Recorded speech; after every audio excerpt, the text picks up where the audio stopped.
So I grew up in Smoketown. I was raised by my grandmother since I was 6 months old. You know, she did a really good job of shielding me from a lot of the things in our neighborhood. You know, when looking back, I see a lot of other kids that I grew up with that, you know, didn't make it out, that, you know, didn't finish high school or didn't have a chance to go to college or really any of the other opportunities that I was able to take advantage of. My name is Torrence Williams, and I am pushing Louisville to be better at producing racial equity in all aspects of society.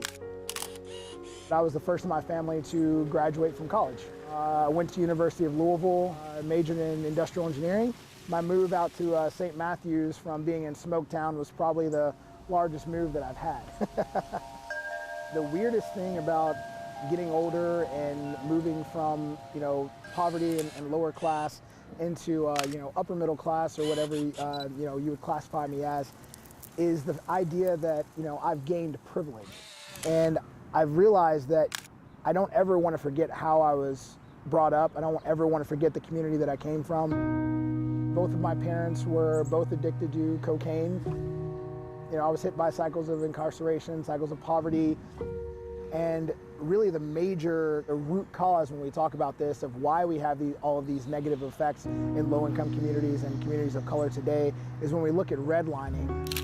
They were able to separate white families from black families and to keep black families from accessing capital, keeping them from buying homes, keeping them from being able to build wealth. So, you know, if you ever needed an idea of whether or not redlining is still taking an effect, the deed restrictions on the house that I lived in actually said for a very long time that could only be sold to white people. And so then here in my neighborhood of Richlawn, I'm actually one of 2 minorities that lives in our neighborhood of 200 houses, and that's it.